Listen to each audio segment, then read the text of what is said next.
All right. So I just finished this. This is 2-in-1, Chip Zdarsky, The Thing, and Mr. Fantastic. And there's only, like, I think one more left, and then it's over. I don't know if it ends on 12 or 13.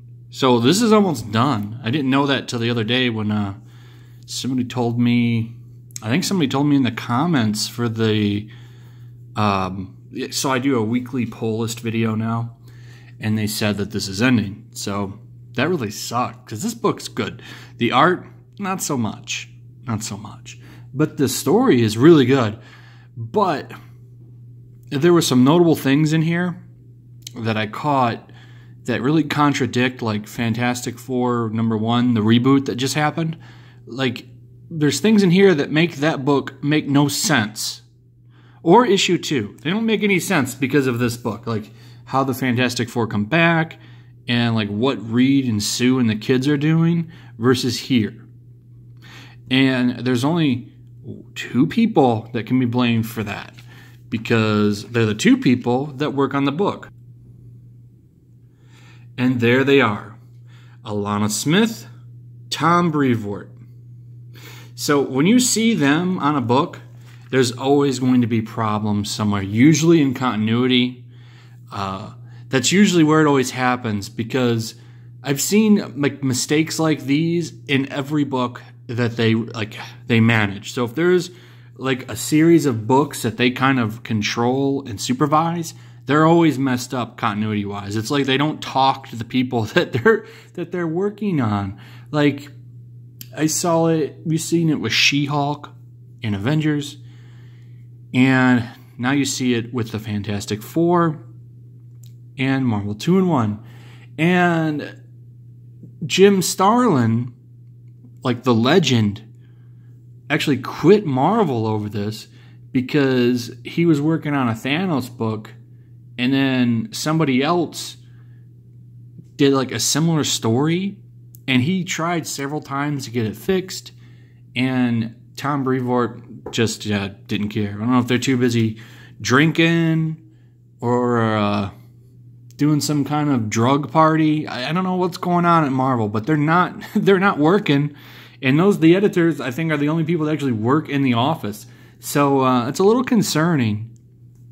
But as far as like the book itself, aside from like some I don't like this art. This book had fantastic art up until like issue 9 or 8. The art was just like top quality, like the best. Some of the best in the business. And then it just went kind of downhill. It got better. Like, this is a lot better than like when the artist changed again. But it's still not great. It's still not great. But when I saw, when I read this book, I knew Smith and Brevort had screwed up again. This is what happens when you hire a Kohl's cashier to be your assistant editor.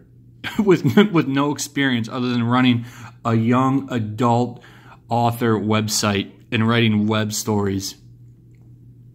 Real good hire there, Marvel.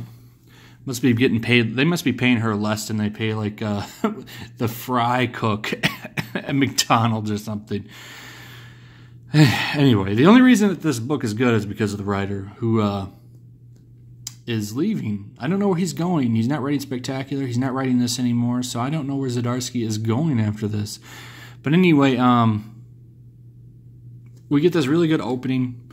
Reed's back. They have the Thinker kind of like wrapped up, and you know, this is pretty much like, you know, the main theme of this entire issue is Ben's like, you know, where have you been, Reed? Like, why didn't you come? And we get this really good tale where, you know, he's trying to explain what's going on, but the real reason that he didn't come is because Dr. Doom can be a good person.